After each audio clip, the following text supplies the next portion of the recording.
I check on, looking at what everybody's, how many auditions are you getting? What have you booked? Blah, blah, blah. I am doing that behind the scenes to figure out, because we're partners. And if I have a partner that's not doing their job, it's kind of silly. Welcome to Get Scene Unscripted. I'm your host, Jesse Malinowski. We are going to dive into acting insights, meet industry pros, and master the business.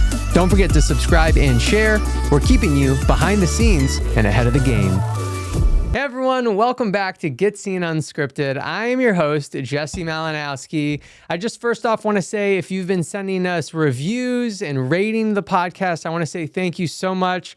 That really elevates the podcast so we can have more listeners and serve more actors. So if you haven't done it already, please do. And if you have, I just really want to say thank you so much. I love reading your reviews, seeing them, and also comments. So thank you so much for that. And with that, everyone, we are back with another agent, everyone. I'm really excited about this episode because it is co-owner of Align Stars agency, Barbara Divisek. And this is because you have been a part of multiple strikes. So we have lots of things to talk about on this episode. Thanks so much for being here. No worries. Thanks for having me. You're welcome. So yeah, this is my 5th strike. Oh my goodness. Well, before we jump right into the strikes, I love, because you used to be a casting director in LA. Now you're an agent here in Atlanta. So how did that happen for you? I moved here I left LA in about 2010, and I was casting things across the United States. And I was casting on the East Coast and then ended up producing a couple of movies. And my husband ended up working on the movies, directing. So we ended up both spending a lot of time on the East Coast, and we fell in love with it. And so in 2016, we moved here, and I thought we'd open up a little studio. I could still I would be continuing to cast, and then we would just, be living here.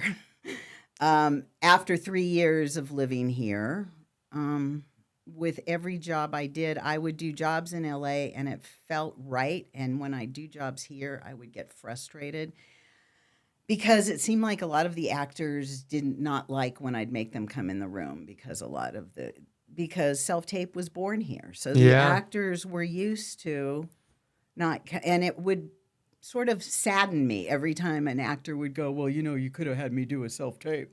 And I think, so at the end of 2019, I told my husband, I'm done with casting. I got to figure out something else.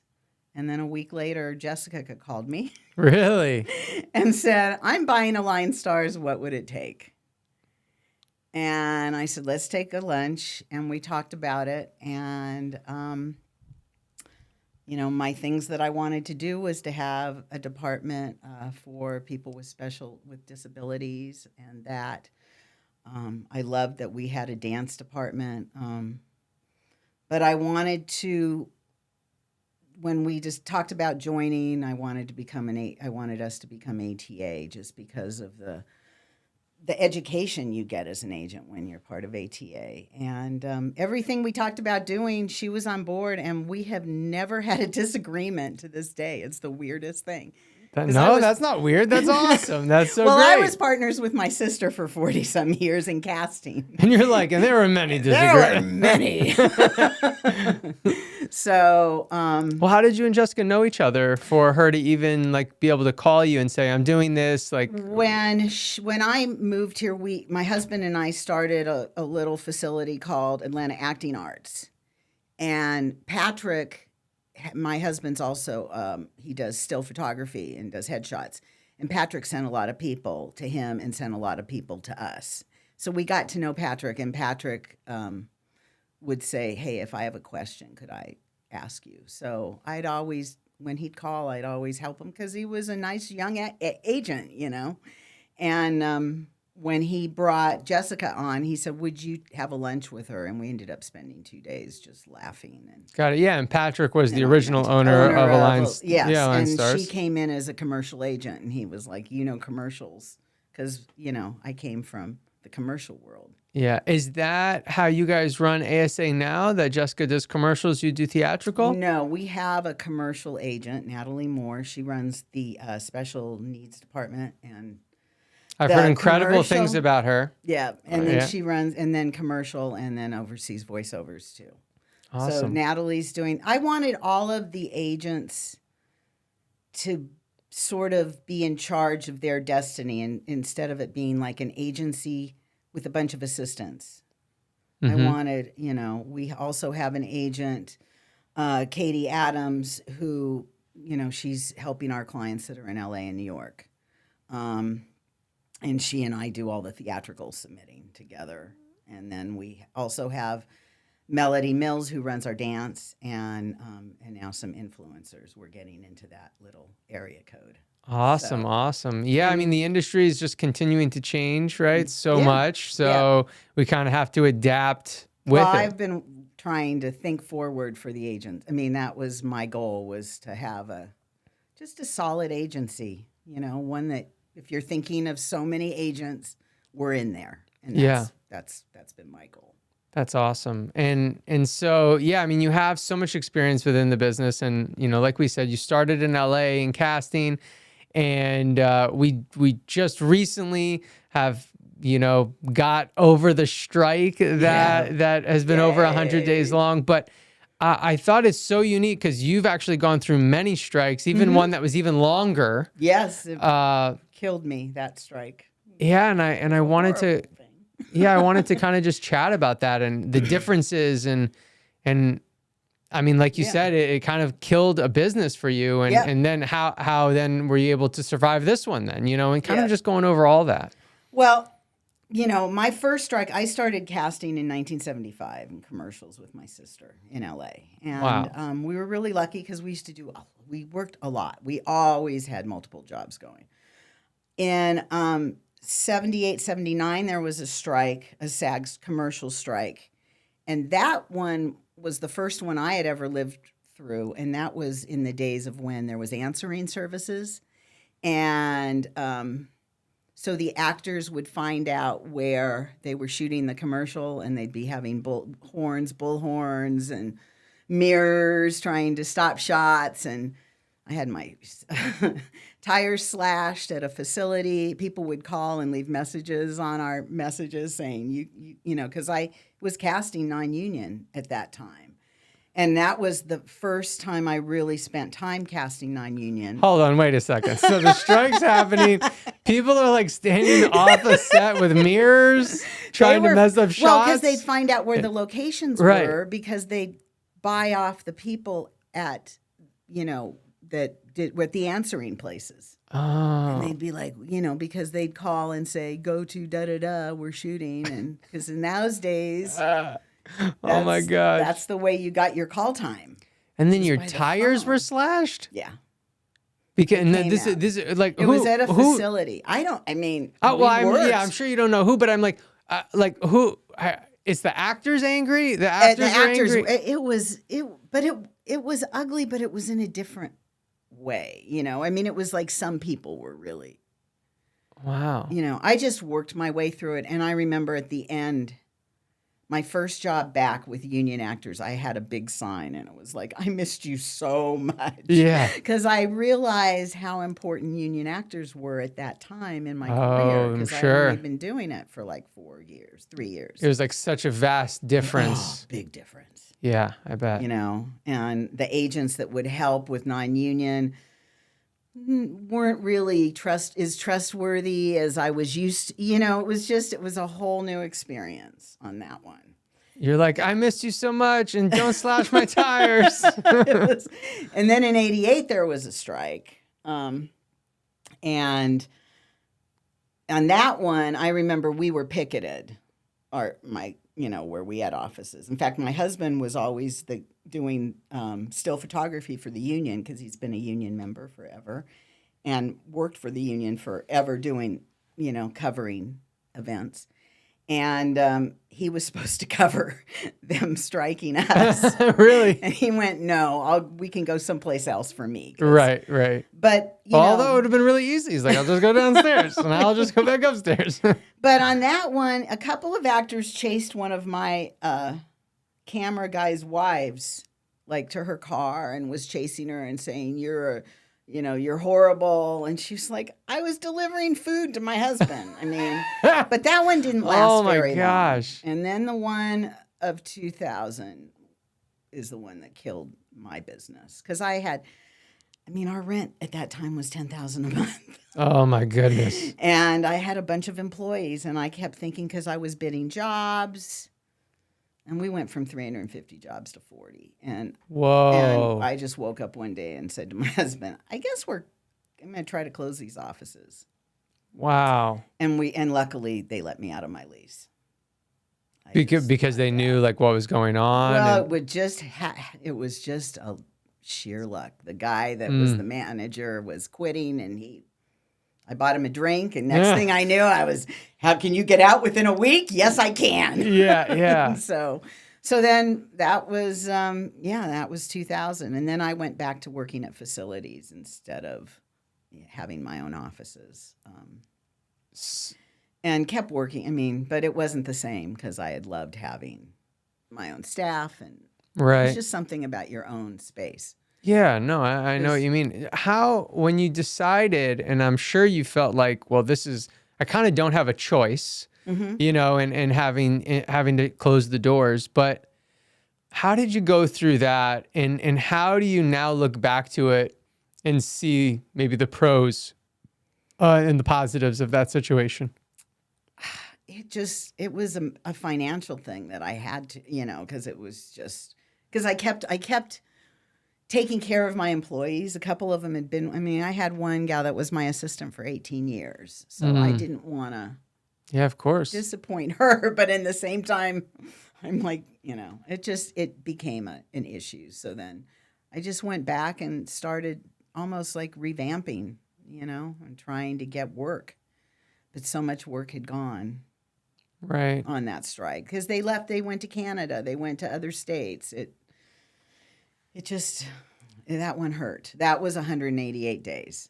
Wow. So this was like, but this one mattered a lot. It did. For the agency, I said to Jessica, I don't want to submit on anything theatrical. I don't want to touch non-union. We have to support this strike totally. Yeah, you definitely have probably a different view, a more solidarity kind of view than maybe most. Yeah. Because of that really history. Important. It was, and I'm so thrilled. I watched last night, and I'm really proud of what everyone did, what that team did. And Crabtree, man, boy, that man's got it together. Yeah.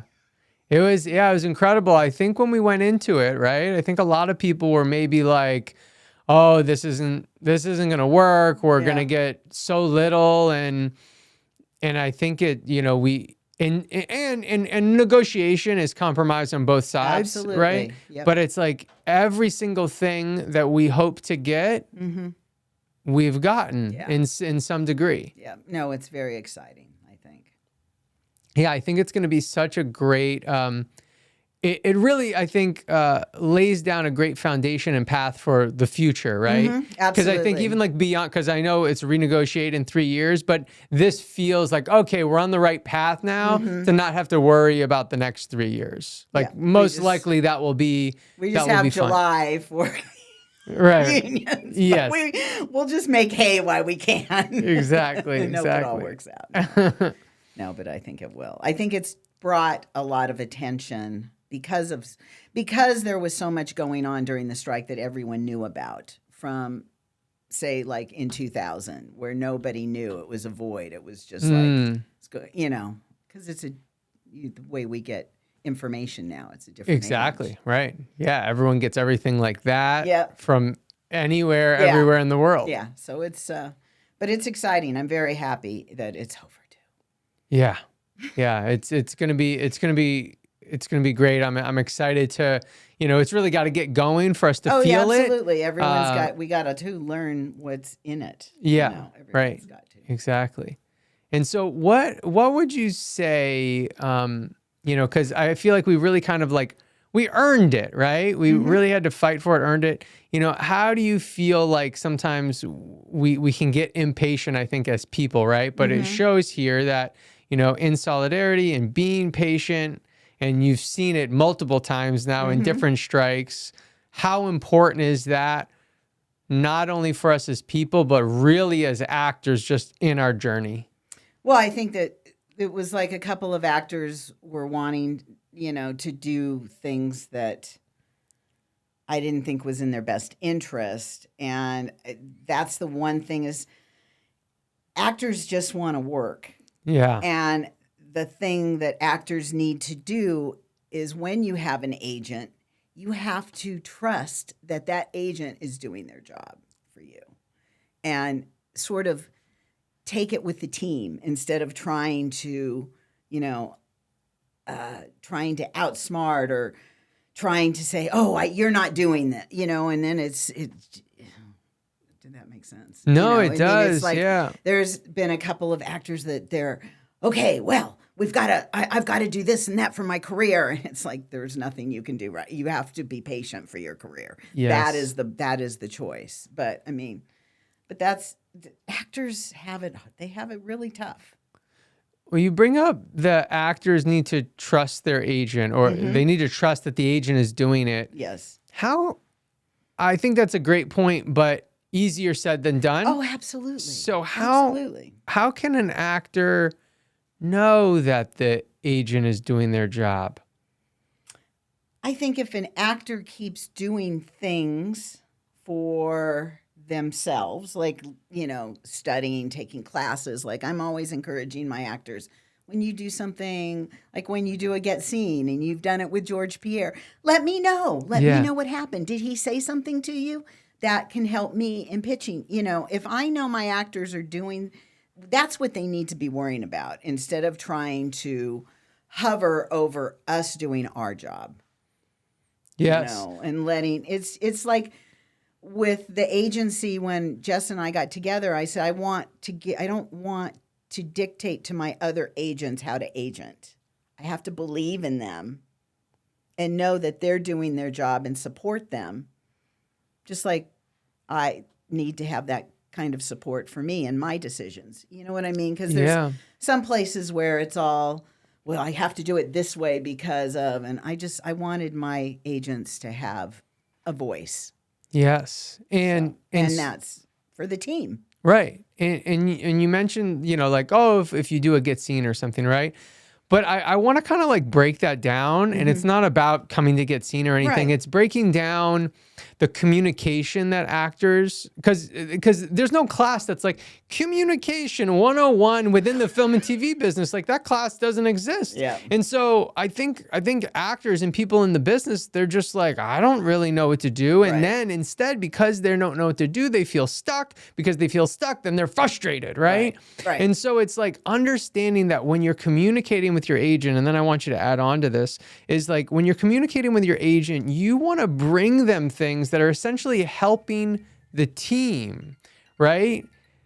You want to bring them things that are helping the team. You want to bring things that can help the agent. Right. Like you said, like if you meet a casting director or something like that, then you have the ability to pitch. Can you kind of elaborate more on like how at least you and your team like that communication to look, and the things that if you have, you're like, I can use this, right? It's not a, hey, just checking in, right? Which is, that's not what it is. It's something that needs to be very more specific and strategic. Yes. What I like my actors to do, and I'm consistently letting them know, is just drop me an email, me and the other 8, like if it's theatrical, you'd let us both, me and Katie know because we're submitting.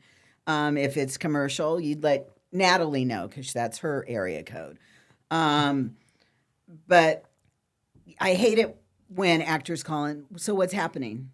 It's like, how about what's happening with you? Yes. We put a questionnaire out in the fall. It was about a month ago about what have you done in the last, and I'm gonna probably start doing that every season. I want to know what my actors are doing. If they're not doing any, I mean, I understand if they're busy working to make money but if you're doing absolutely nothing for your career, I have to really think about if I'm investing my time in you. I love that. That's such a good point. I mean, I I check on, looking at what everybody's, how many auditions are you getting? What have you booked? Blah, blah, blah. I am doing that behind the scenes to figure out, because we're partners. And if I have a partner that's not doing their job, it's kind of silly. Yeah, exactly. I mean, one of the things I love to teach, and I don't think it's like new, like I didn't invent it, right? But it's that 90-10 formula, right? And it's like actors need to really understand, and I make them do the equation. It's like, take a guess. How much time do you think your agent's working for you in a day, right? Then we're going to multiply that by 5. And then we come up with the number. Then you multiply that by 9. That's how much work you should be doing. Right. And I feel like, anytime we can get ourselves to look in the mirror to come up with a solution as opposed to putting it on someone else, I think that's going to help us so much, right? So you have actors that are frustrated, they don't know what to do. It's like, look in the mirror, right? Do the equation. Are you really putting that much time in? Because that's what is equal. Right. It's not 50-50 in an agent-actor relationship. It's 90-10. Yeah, that's true. It's, there's more letters in business than show. I said that my entire career. I love that one. Because I figured it out really early on. So more letters in business than show. I love it. I love it. That's so good. I'm stealing it. I'm stealing it. So you mentioned that your husband Ray does like photography, and he's been a director. Yeah, and he's an actor. I've met Ray. He's a character. I love him. He's crazy. Yeah, I love him. When my friend, I knew him as an actor in LA, and then that's how you guys met. Yeah. And then my friend dated him. Oh. But then she was seeing someone else. So then she invited him to an improv show, and everyone kept sticking him next to me. And I kept saying, he's an actor. I don't do actors. And I remember her calling me at like 2 a.m. when we all got home. And she said, by the way, I gave him your phone number. And I went, he's an actor. And I slammed the phone down. And he called me the next day, and we went out. So wow, you really put up a fight there. Oh, I did. And we've been together ever since. But wow, it's, when I had my facilities, when we had Divisek Casting, he took care of all the video and all the behind the scenes, and when we had Atlanta Acting Arts, we did that together. And then when I ended up producing a movie, because I opened up my mouth, and then we needed to bring on another director, Ray ended up doing that, and then I produced for him, which that was interesting. But it's worked. Yeah, I'd love to dive into that a little bit more, because the film and TV industry can be very erratic, and you don't know what's coming, and it could take up a lot of time and energy. Yep. How have both of you been able to balance that throughout the years? When I had Divisek Casting and we had our kids, because Ray was a photographer and an actor, and he could work his day around being there for the kids, and I would just be at work all the time, except on the weekends, or I'd get home to put them to bed and stuff. But and I used to be jealous of that. I'm not going to lie. Really? There Yeah. was a lot of years that I was like, I'm always working. But this business can take a lot out of you. And as I've gotten older, I don't regret, but I do keep telling my kids, make sure you enjoy all the moments and don't let the business drive you. Because I am a workaholic. Yeah. I did work it out, but it's, which is why I needed to do something, which is great that I ended up becoming part of the agency. Yeah. Because And is that how you maybe feel like you've gotten better with balance, or is that always work? It's always a chore to do. It's Mm. like I'll on the weekends I'll put a do not disturb. I've left for the weekend, and the only way I leave is if I literally will put my phone in a drawer. Right. How often do you put your phone in the drawer? It depends what kind of week it's been. Okay. I mean, I haven't since the strike, but there were times. But we always have someone watching at assistant at Align Stars watching, because I don't want to never not be available for casting. Yeah. Because that's a problem. And I always got frustrated by agents that disappeared. Because when a casting director needs you, they need you. Right, right. How, kind of based on your journey within balance or imbalance even, how important do you think it is for actors to bring balance into their life? So important. Yeah, or as opposed to being no, I'm all in. I live and breathe this. Yeah, no, they have to. You have to. I told a lot of my actors that, take some time off for you. That's really important, because actors, you give. We all give if you work at anything, but actors it's so heady for them. Yeah, yeah. That they do have to walk away from it, I think. Yeah, no, I think that's so and because I live with an actor. Yeah, right. It's like he'll start talking about something. That was an audition last week. Would you get it's over. Right. Move on. Right, You gotta exactly. do it and move on. Yes. Yeah. Thanks so much for tuning into the podcast. If you're an actor and you're enjoying this, then I can promise you are going to love the Atlanta Actor Summit, brought to you by Get Scene Studios. It is our 3-day online event that is going to blow you away. Since we're Get Scene, you can expect the top industry pros. You can expect to come together with other actors and really gain that actor tribe and build that community. And then you're going to be able to put together a really solid game plan for your 2024. So everyone, the event is December 1st, 2nd, and 3rd. It is the Atlanta Actor Summit. You will not want to miss it. Right now is early bird pricing, so you can grab your ticket right now and get it at the most affordable rate. Again, this is a 3-day virtual event, so mark the days off and grab your ticket now and enjoy the rest of the podcast. Yes.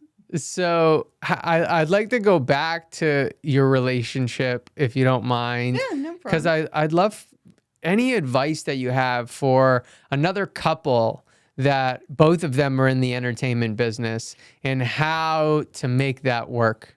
Well, yeah.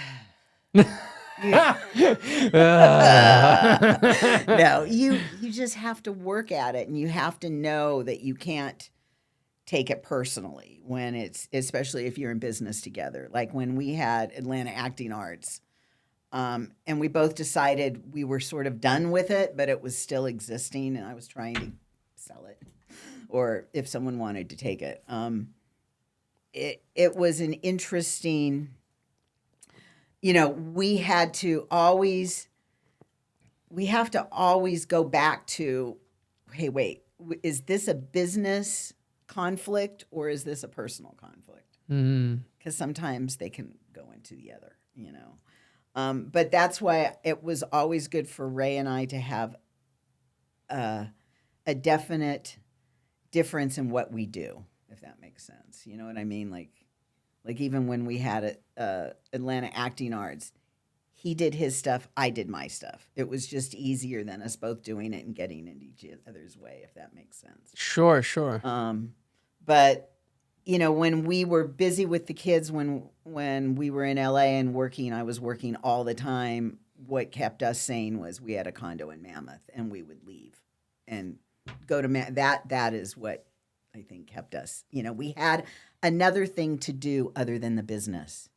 Yeah. With our family. Right.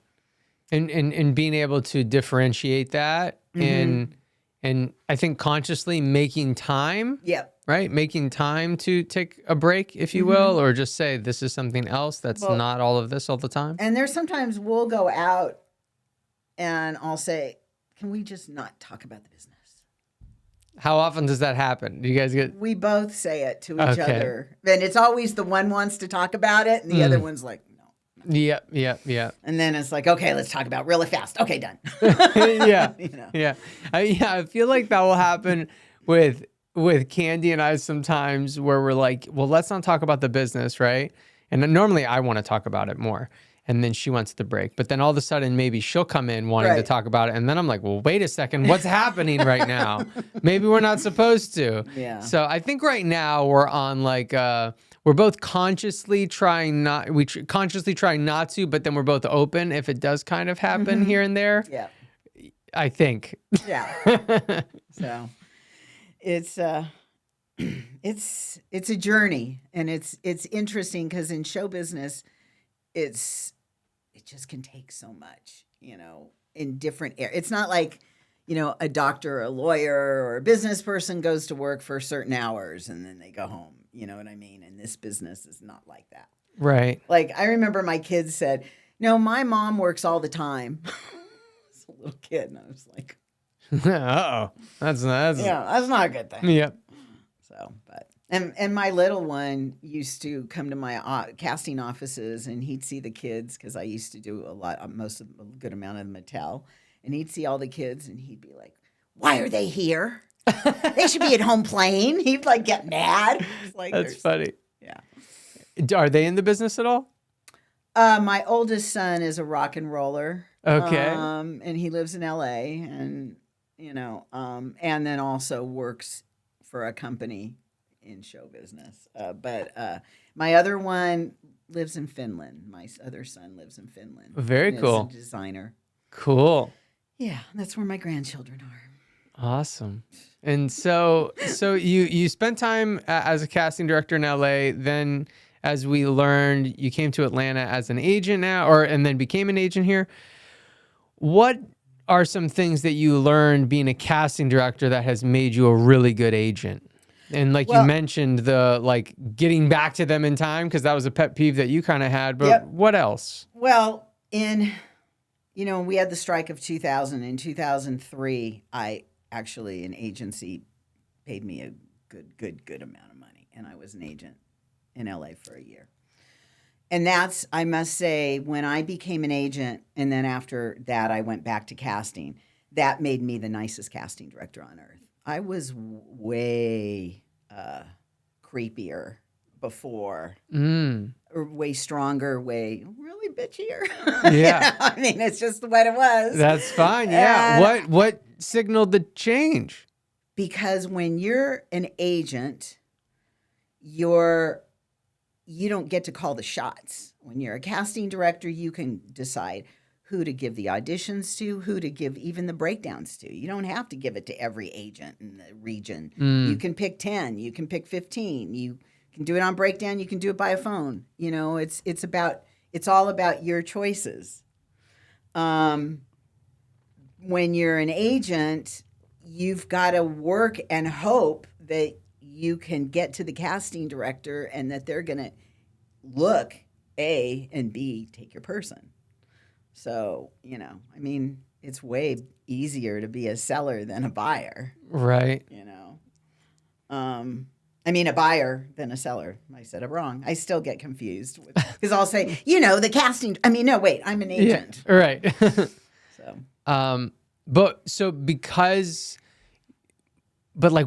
what really created the change in you? Just being on both sides of it, and you were like, oh wow, getting the bitchy. Having to respond to the bitchy person was not nice, so I should not do that in the future. Well, no, I just felt it made me have compassion for the agent's job. Yeah. I was making good money being an agent, and I had a couple of assistants. It's not like, I work way harder with the line stars than I did there. Yeah. Just because I had the support, and it was, but it just was. It's just where you're at in the pecking order. Mm-hmm. And also you're dealing with actors on a level of them the disappointment from an actor to an agent is harder than the disappointment as a casting director, because there's always other actors, mostly. I mean, Right. sometimes you fall in love and then something happens and there's a problem. But it's definitely easier to be a casting director. You do have the same amount of stress. I mean, when you're the agent, you can get blamed easily. I mean, I remember yelling at a lot of agents. There's a couple of agents that ended up becoming my friends were like, I was so afraid of you. You were mean. and I mean, I was tough. I had to be, though. We did so much work. Yeah. Like 300, you said 350. I mean, that's do pretty much, that's more yeah. than a job a day. There I was mean, sometimes with the we'd weekends and have stuff. like 9 jobs in the house, and you'd have so many hours. So I'd do one job in the morning for so many, I had 5 studios. So one would get this for a couple hours to make up so I could do all 9 on my own property instead of, or I'd also go out to facilities with the job. Yeah. Yeah. Wow. And I had your session directors and da-da-da-da-da. And so now with Aligned Stars Agency, how, with that experience, are you nurturing your talent and helping them grow? I find it very important to try to have, I make myself available to have so many meetings a month.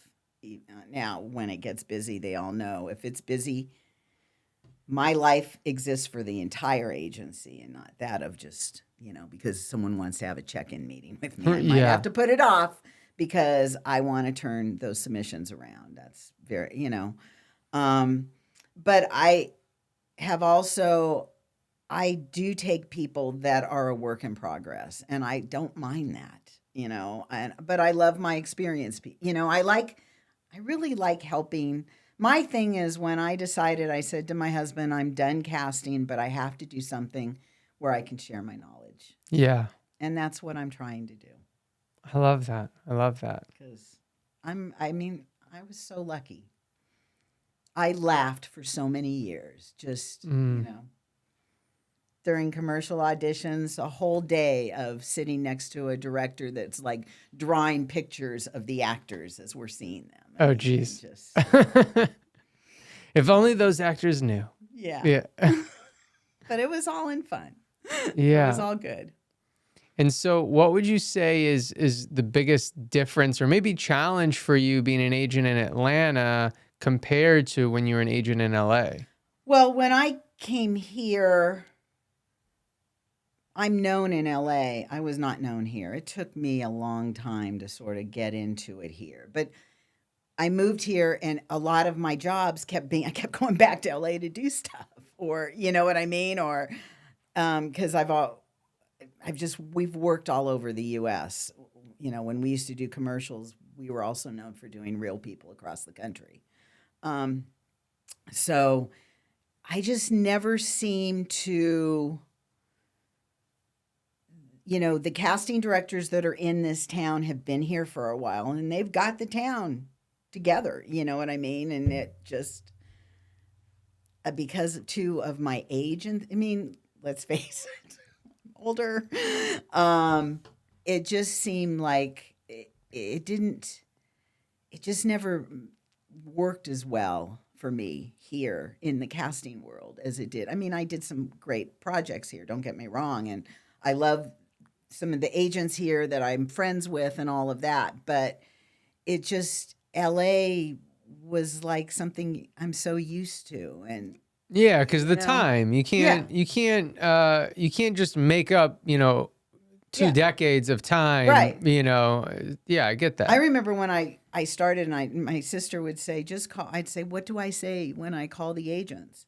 Because at that time when I started, there was like 20 commercial agents and like 10 kids agents. That's right. It was not numbers. And she'd say, just say you're Barbara Divisek. And I'd be like, nobody knows how to say Divisek. And I'd call, and it's Barbara Divisek. Oh, okay, Barbara Divisek, I'll call you. It's Divisek. And they all knew how to say my name. It was the weirdest thing, But it's been a great journey. Yeah, great. And so how does an agent, if that was if that's like one of the bigger challenges, right? That it's like, well, getting to know casting when you're in a new place, like how does an agent do that? You just have to keep showing the casting. I mean, for me, my whole thing with Jessica was we have to show them that we know what we're doing. And we have to respond. I mean, because I know what a good agent is from being a casting director. Right. Because there was sometimes, the last job I worked on, I tried calling 10 agents here in town because I just felt sort of lazy. And, it was, it's all about service. Yes. Agents are service to just like a casting director is service to everybody's serving, and y'all have to make it as easy as possible and understand what the casting director. And luckily, I understand what the casting director is going through. Like when some of my actors will, can I get an extension? I'm like, well, no, it shoots. No, right. There's no way. Yeah. I love that you talked about serving. Because I think that when you are running a business, right? And if we go all the way down to the actors saying like, I'm running the business of my acting world, right? You're serving the project, right? And then you're serving the casting director. The casting directors are serving the producers. The producers are serving, maybe if they're attached to a network or what have you. And the power in that, if we can switch our mindset to I'm serving. Yeah. Right. And I mean, that is a big mission here at Get Seen. It always goes back to service. How are we serving the actors? So I love so much that you brought that up. And I think it's just such a great point, even for actors to think about that and keep in mind, right? That like, that's what the agents are doing too. They're just trying to serve. Right. Like we're all on the same mission. And if you can get into that mindset. Yeah. Because I think sometimes we can get a little selfish. Yes. Right? We can get a little selfish and just like, well, I want this. I want an agent. I want these roles. I want this. I want that. As opposed to like, well, how could I serve this better? And if you start thinking of it like that, what changes? Yeah. Well, there's been a couple of times we've had bookings that it's one of our clients could have had a really good recurring and they were rafting that day.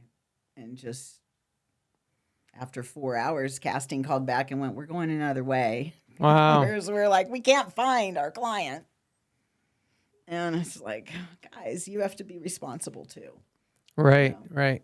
How do you think an actor does that while at the same time making sure that they have a balanced life while they're like doing fun things and learning new skills? Well, they just have to be aware that at any point, you check your messages every once in a while. Yeah, right, exactly. Especially if you're on hold for something. Of course, yeah, definitely.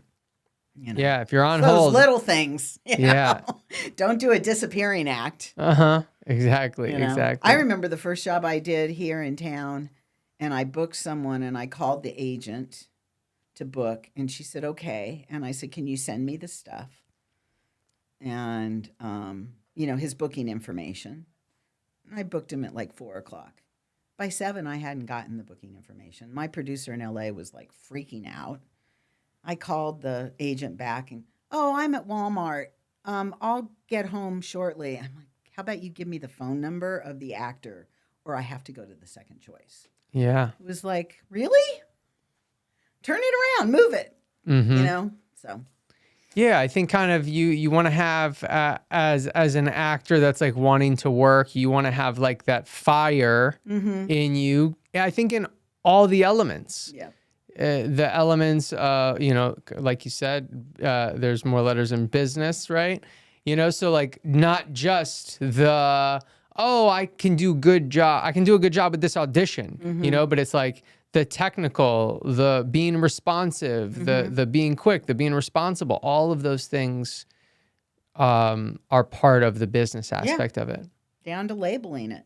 Right, exactly. There's some casting directors, if it's not labeled right, they're not going to even look. If they've already found someone they like and they see a couple others that are not labeled, then why bother? I mean, it's like they can't follow directions. Right. Yeah. Well, you know that we push that. Oh, I know you guys do. I love it.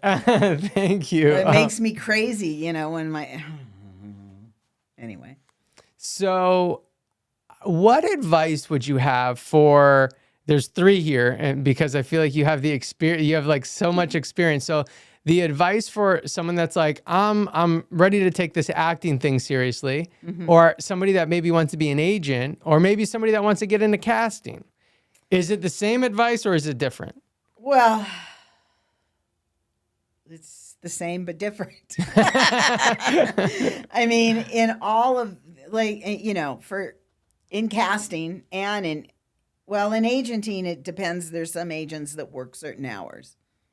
We and all my agents at the agency, we all work pretty much until LA closes because we're, especially me and Katie, because we're covering that. As far as casting goes, those can be really long hours, and it can be because casting is investigation. People don't understand casting you don't know until you get into it. That's why things change so much in casting. You can go down one road and then, oops, nope, that age is not working with that. And, that sex isn't working with, it can all change. Or, oops, we need to put someone of a different race in there. We've got to balance it out. I mean, there's all those things that come into play casting-wise that casting directors have to be fluid and not take it personally. Because that's just the way it is. And I think, and being an agent, you have to be humble enough to understand that casting's got the final word. But you also have to be strong enough with your actors to make sure that they're representing your agency properly. Because I can tell you how many times when I was casting, there was a couple agents that were really good at negotiating, where some of the ad agencies I hope we don't pick someone with that because we'll have to pay more when we renegotiate. Well, that's the good agent. Mm-hmm. But if, some ad agencies will steer clear of those because they know they might not get their way, or, you know what I mean? So it's just... But working hard and knowing in this business, how many times I had plans and they got canceled. I mean, because when you're a casting director, you're freelance, and if they call in, I remember being in Florida. I used to work for the Coen brothers I was lucky enough to work with them for like 25 years. And they had a job. And I drove from Florida within, I think, 3 days to get to LA to do the job because I had a car and I had to get the car to LA. Oh my goodness. So it was like, and there, I couldn't wait and I needed to be on it because it was for the brothers. I had one assistant start it, but it was like it needed to be me. Yeah. Yeah. Awesome. All right. Well, that leads us to our spotlight sign off. Right. 5 questions. Starts with, what is something that you are super grateful for today? That I'm grateful for is probably my journey and a lot of the awesome people I've been able to work with along the road, Yeah. What TV show or movie or event or book changed the trajectory of your life? I've had so many changes. Yeah. It's been, I don't think it's been more events that changed my life, One thing that changed my life was I got an award and forgot to thank my husband. And I can't watch an award show with him now because every time someone thanks their significant other, I get it. So. Oh, no. No. Boy, it's just been so many events. I can't even go down and put it to one thing. Like when I produced a movie, that was life-changing because that was understanding a movie inside out, you know. When I was an agent in 2003, that changed me totally. Probably closing the offices, opening the offices in 86, because until then I worked at facilities. And I was pregnant, and Ray was like, if you're going to bring the baby to work, I think you need a facility. Right. So we got, we had offices from 86 until 2000 when we closed those, and then moving here. Yeah, for sure. And it's going, my name means nothing here. I'll go back. And then thinking, should I go back to LA? Maybe I'm not meant for here, but I like it here. Both my husband and I, we really like it here. You just gotta, it's just the patience. Oh, my name means nothing, but you just in time, then it does, it's and good. So I think it absolutely does now, but maybe when you first started, not so much. It's just being patient and working hard, and then that's how people get to know you. Yeah. Third question is, what's something in your daily routine that you really love and cherish? Probably my time in the kitchen. I love to cook. Oh, okay. And my animals.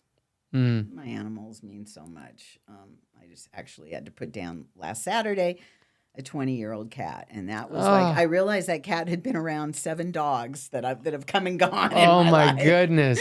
And it was 20 years. That's so long. 20 years with an animal. Yeah. She came to us after in 2003, after a fire. Wow. So, Wow. Anyway, what is something that you're currently wanting to improve in your life? getting away, walking away and being, like getting away, totally getting away. You know what I mean? It's always hard for me, but it wasn't before I joined the agency. My husband and I went to Finland for a month, and that was easy. So you mean more travel? More travel. Okay. Probably going back to Finland and hanging with my grandsons. All right. When are you going to do that? We got to put it supposed to be this December, but then a strike happened. Yes, I get it. But now the strike is over. Maybe next December. We'll see. We got to wait a second. We don't need to wait 12 months.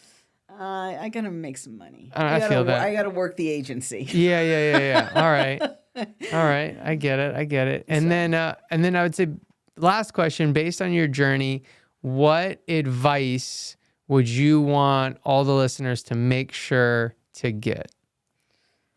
To just keep working at it, and to also be grateful for just the little things. If you didn't book something, but the casting director gave your agent a comment, and that casting director took time to say something about you, which a lot of them don't, be grateful for that. Be grateful for the things that might not be self-serving at the moment, but they all are going to work in the journey, and they are all going to matter. I love that. No, I love that. I think that too. I just, and it's so weird because, like, I'll talk to people in LA that, you're an agent? What? It's been it's humbling to go from the power position of a casting director to being an agent. Yeah. But at the same time, I think I'm ignited by that, and I think I needed that in my life. Yeah, I think it's important to pay attention to those little wins, and they all build up. Yep. And in time, it becomes something big, and it's easy to overlook them. But I think we need that. That's the fuel that helps us continue on chasing our goals and on our journey in a powerful way. Well, we have a person that was a series regular, and the show went down, and they're very, very upset, and I understand that. But how about being grateful and being happy for what that was? Of course, yes. And that's going to open the doors. I know it. It's like, because you didn't get a job, it's not the end of the world. My husband was up for a job when the strike happened of 2000 that he would have made $100,000. Wow. And it was for the Coen brothers, and they always got their way. And on him, they didn't. They wanted a younger guy. And then I told the brothers, oh, that was my husband. And they were mad at me, but because I never would tell anyone, we don't go by the same last name. Yeah. I never wanted him to get a job because he was my husband. Right. Making him earn it. That's it. Actually, I think I've hired him the least amount. All the other casting directors have hired him more. Wow. Well, I've enjoyed this time with you so much. I appreciate you being here with me. No worries. Thank you for having me. You're so welcome. Everyone, thank you so much for tuning in. If you enjoyed this episode, definitely grab another one and see which one you feel like is going to serve you the best. And I think the next thing I would say is if you felt like this was impactful to you, make sure to send it over to another friend that you think could also be impacted in a positive way. Thank you so much for watching, everyone. We'll see you on the next one. Bye.